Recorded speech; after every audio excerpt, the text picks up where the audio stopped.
San Francisco 49ers linebacker Dre Greenlaw has absolutely ascended to being one of the best 49ers on the current roster. So obviously, when he went down in the Super Bowl, it was a big, big blow. And we all know about what happened. We don't need to rehash any of that. But this is the first time that we've actually heard from Dre Greenlaw since that injury. So take a listen right here to Dre Greenlaw as he joins Matt Mayoko on the 49ers Talk podcast. This video clip comes from NBC Sports Authentic. I urge you to go to their channel and watch this full video, but I just wanted to pull this clip about Dre Greenlaw and talking about his what he actually was thinking on the field when he goes down. And honestly, it's kind of heartbreaking to relive and just kind of hear how he was processing it. But the hope is that Dre Greenlaw returns stronger than ever.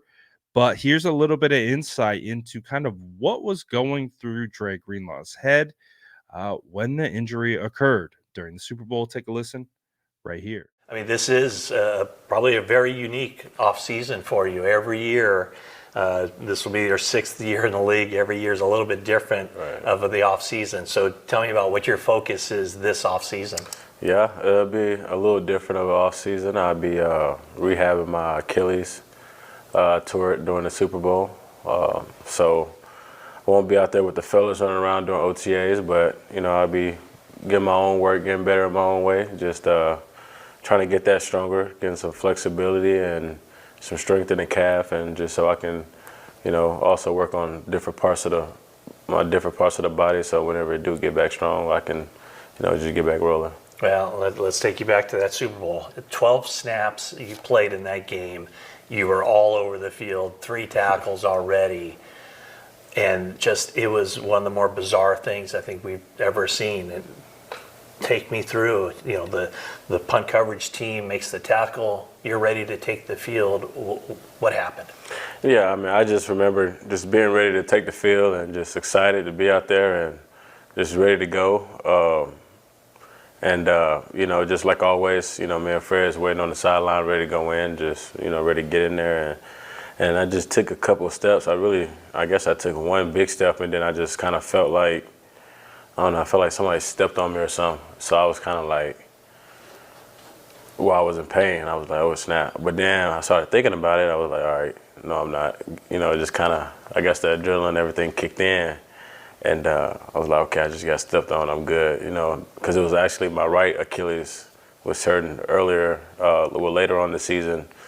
Probably about week 17, week 16, I started having a little problems with it. But so whenever I took the step, and I felt my Achilles, I mean, for some reason, I just thought it was the right one.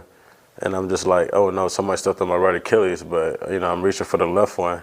And, it ended up being my left Achilles. So it was just devastating, horrible feeling. At what point did you know, oh, that's it? Well, I kind of didn't know quite what it was because I just felt kind of like a numb, like adrenaline was rushing, everything just. So you weren't in pain? I wasn't in pain after I kind of shook back a little bit. At first I was in pain, I was in a lot of pain, but then I kind of just shook back, like it was just like, no, like, so it was kind of like a weird feeling. So then once, they kind of came over there and helped me, I kind of just, started kind of coming back to myself, and I'm like, okay, I just rolled my ankle. I'm good, what I mean? I just rolled my ankle, so. I think I just remember hopping off on the side, like, okay, like, just get on up, like, because I hate getting up from, like, the training staff and all that. Like, if I can get up myself, I'd rather get up myself because I'd rather just get up myself. So, but I just remember just hopping over to the side, and I stood there, and they're telling me, like, okay, let's get on the cart, I'm like, why don't I get on the cart? Like, I'm fine. My ankle hurts. It's numb. Like, just let me take a walk, let me take a deep breath, and let me just get to myself. And I tried to take a walk to the bench, and I was like, okay, no, I can't do that. So I hopped to the bench, then I sat down, and then I was kind of like just feeling my ankles out. I'm like, okay, like, what's the problem? And then it was just numb. So I was like, I didn't tear my Achilles. Like, it just didn't feel like I did that. And I was like, all right, I'm gonna take a step. I'm gonna try to go back, and if I can go back, then I'm gonna play, but if I can't walk, then I got to go back and I got to get on the cart to at least see what's wrong with it. So took that step, and that's when I had like no power in my leg, no nothing. So it was just kind of just dead. So I was like, all right. And that when I went inside, that's when the Dr. Adams told me I had tore it. It seemed like, because it happened during a timeout, or I think the game was away, a commercial, and you could see something going on over there by the sideline, just off your bench, and I could tell that you were in. It seemed more, heartbreak than injury. Right. You seem to be. That's when we could tell, like, oh, there's something bad going on here. So, I mean, you're playing in the Super Bowl.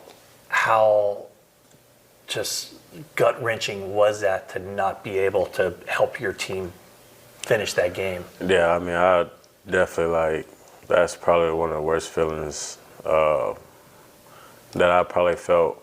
It was just a horrible feeling, like just even 2 or 3 months, now, or, even like a month. I remember just a month going by, just sometimes you get little flashbacks, I just shed a couple tears, just start thinking about it, and I say, I forget about it. You know what I mean? Try to forget about it a little bit. But yeah, it definitely is like a just emotional thing, because you know how hard you work for that moment, however, how hard your team worked to get in that moment. And you just know, just the feeling and just everything that comes with it. And you're that close to it, and you just can't even go out there to compete. So it just kind of, you feel like you're leaving everybody a little bit hanging dry. So it's one of them things that you just kind of think about. You just kind of try not to cry. So I think the biggest takeaway for me is all the different thought processes that he had when he went down. First, it was like someone stepped on me.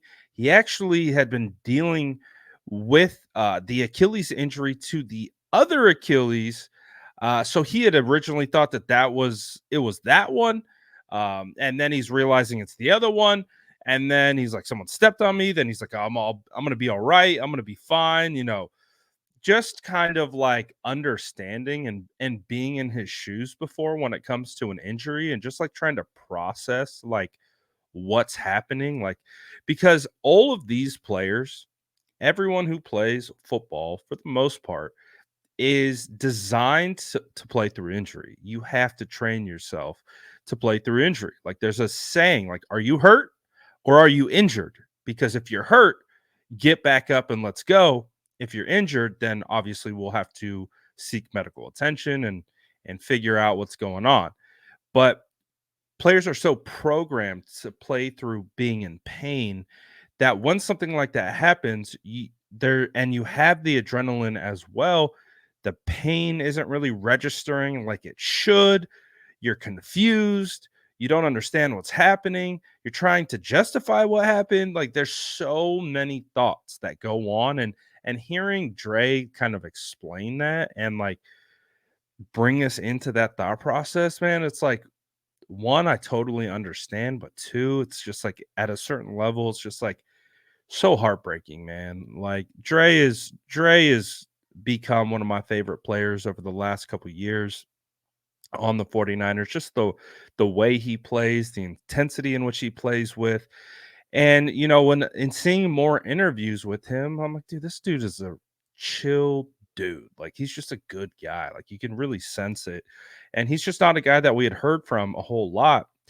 But the more and more you hear of him, the more and more you hear he's just a real dude. And it's so unfortunate, to hear, like, again, that the pain and the thought process, and him kind of like talk about how he relives it sometimes. And he, I, it's crazy, man, because I know as fans, we relive that Super Bowl, and we like, it will randomly hit us and we'll just be like, oh gosh, that is, why am I thinking about this right now? It's super painful, all these different types of things. And just put yourself in his shoes, how well he was playing in that game, the energy that he was bringing that game. And it's just tough, man. It's a tough one to relive, but happy for Dre that he's going to get the Dwight Clark Award and be honored here in the coming days. But man, it is just, It's tough. It's been a tough off season, I think, for a lot of players,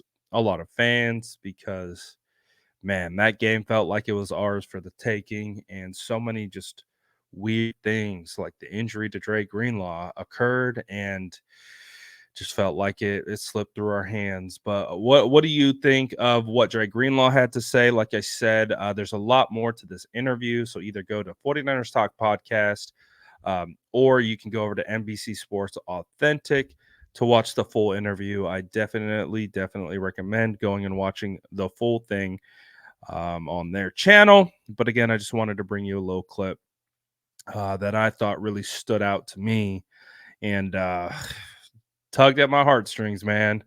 Feel bad for Dre. Feel bad for all the 49ers players, the organization, and all the fan base, man. It's we've been through a lot of pain, a lot of struggle, 3 Super Bowls for my generation, and 0 wins. So, hey, we got to stay strong, baby.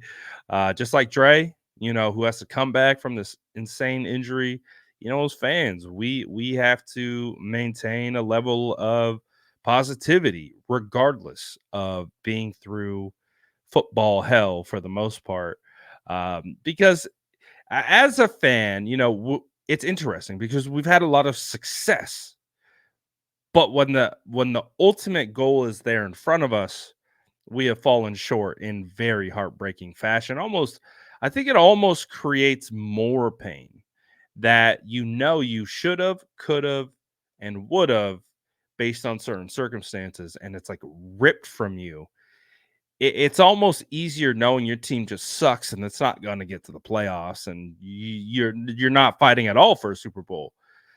It's almost an added level, added layer of pain for the fact that you expect to win the Super Bowl and it doesn't go your way. That's just the way that I view it.